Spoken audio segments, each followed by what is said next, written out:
Day 6 sa Pinas at hindi nga matatapos ang isang linggo natin dito sa Pinas nang walang family outing. Hi, it's Miana. And I'm Dada.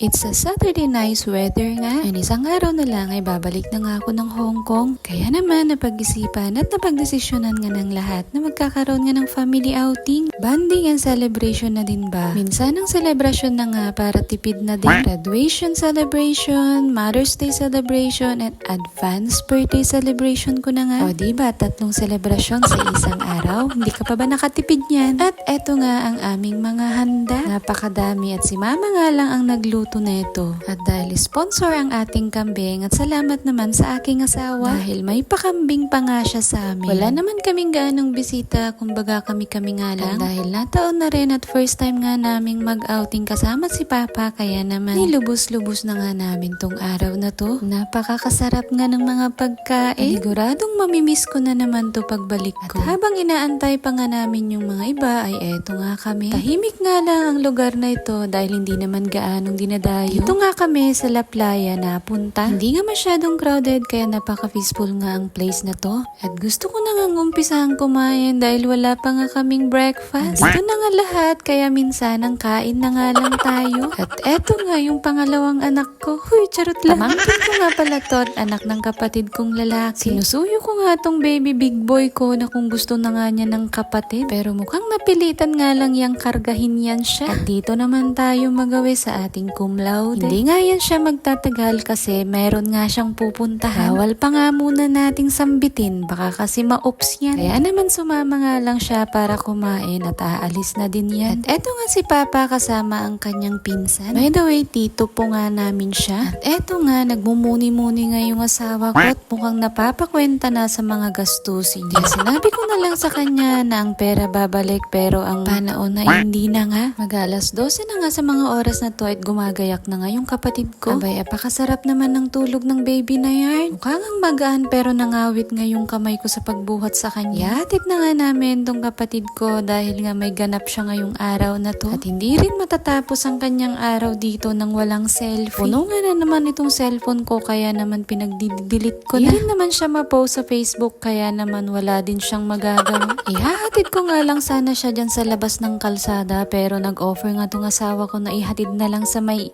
bus stop. Makasakay ng maayos at mabilis siyang makarating. Back to the venue na nga tayo at eto na naman ang ganap. Lapangang kumakain, ewan ko ba kung bakit hindi pa nagutom ang mga first. Ating na nga ang mga bisita ng asawa ko at eto nga sila ate at kuya. Wala pa nga yung kapatid ng asawa ko kaya naman antay-antay lamang kami. Dito nga ay swimming na ako pero hindi pa nga ako makalis. Mukhang ayaw pa nga ako payagan ng asawa ko at dito muna lang daw ako sa tabi niya. Dumating na rin sina ate at kuya kasama nga itong pamangkin ng asawa ko. Mukhang sarap na nga sila sa kwentuhan kaya naman yung sabaw ng kambing ay naubos na nga. Pero dito talaga ako nag-crave ng malalasing kamas na may asin at sili. At nung patapos na nga kami ay eto na nga ang naging view. Gaya nga ng sabi ko ay hindi nga crowded dito kaya naman payapa ang araw namin dito. Nag-swimming nga lang kami ng saglit at nagbihis na kaya eto't naglilikpit na. Di na nga kami nakapag-video at nakapag-selfie nga dito. At dahil kailangan na naming umuwi at maaga pa nga kami babiyahe bukas. Dito nga nagtatapos ang aking day 6 sa Pinas. Kaya naman, see you na again sa Hong Kong. O siya, hanggang dito na lang muna. Salamat sa inyong panonood. See you in our next video.